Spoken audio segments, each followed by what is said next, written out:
Jared Polin, FroKnowsPhoto.com, and this is your... I don't know, Chief. I don't know if he's very smart, very dumb. Photo News Fix. This fix is brought to you by Storyblocks, which has been an invaluable asset for us for well over 10 years at this point. 10 years! It's where all the 100% absolutely real photos of all those PR people come from. Storyblocks gives us unlimited access to royalty-free photos, videos, music, sound effects, vectors, motion backgrounds, and so much more for one subscription cost, which means you never pay per clip. You never want to pay per clip. On top of that, there's a Storyblocks plugin for Adobe Premiere Pro, which allows you to search all of Storyblocks right from Premiere, and that is such a huge time saver. Oh yeah, and for those DaVinci Resolve users, templates are now available in your Storyblocks library. We pretty much use something from Storyblocks in every video that we make. In fact, in honor of Dan's vacation last week to parts unknown, here's not Dan running by the beach. To sign up for Storyblocks and to learn more, head on over to storyblocks.com/fro.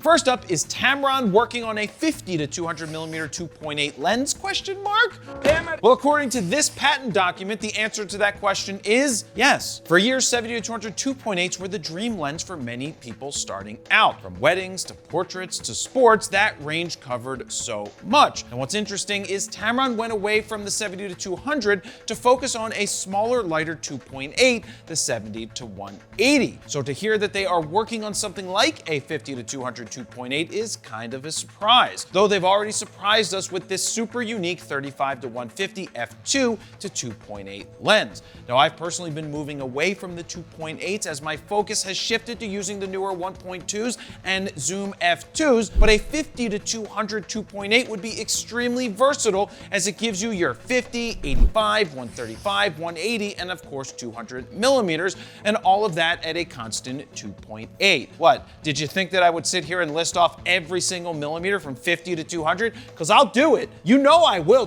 Don't you tempt me. Tempting. Anyway, there's no word on if this lens will ever see the light of day, or how big it will be, or how much it will cost. Now, if I had to guess, a lens like this would set you back well over $2,000, somewhere in the $2,300 range. Now, would you want a 50 to 200 2.8? If so, let me know down below. Next up, it's time to announce the winner of the Super Huger Mega Camera giveaway for 2023-24. And unless you're this guy, hey, Nate Dogg, how's it going? you didn't win this time around, because don't worry, I'll be doing another contest at a later date, which I will announce and you can enter. When will then be now? Anyway, in the meantime, here is a Zoom call that I had with the winner, telling them that they won. I always have to lie to people every year when I make these videos to get them onto a Zoom call to tell them that they won the grand prize.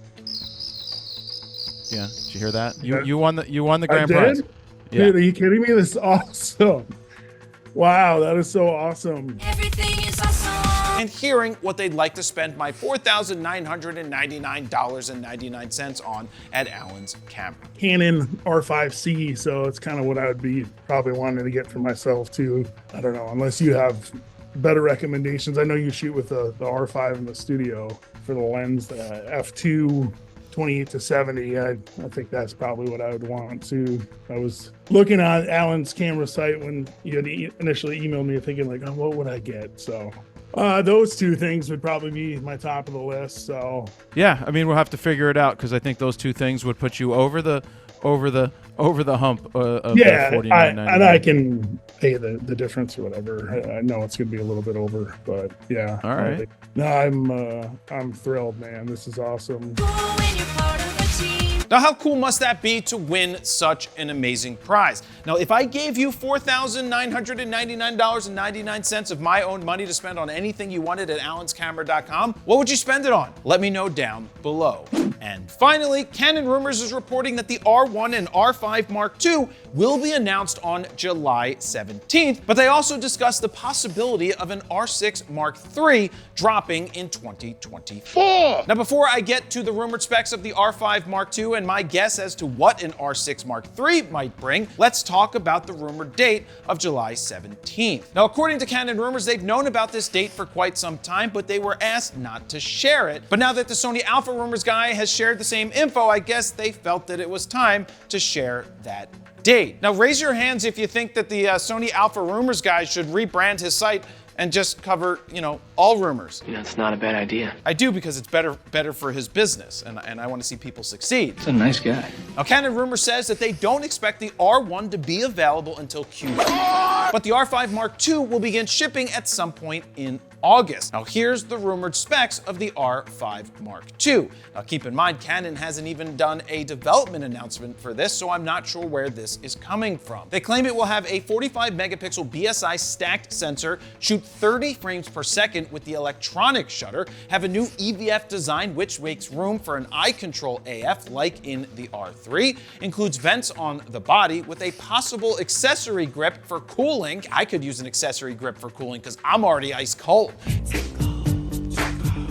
Shoot 8K 60p with caveats, have CF Express B and SD card slots, and be priced at just under $4,000, which means if you win my contest, you could buy one of these bad boys. Now, if these specs are real, that would be an insane camera. Speaking of insane cameras, Canon Rumor says a potential R6 Mark III would get some version of the R3's imaging sensor. They also say it will have insane frame rates for stills, along with CF Express B and SD card slots. Now that would be a wow camera. Can you imagine an entire lineup of stacked sensor cameras from Canon?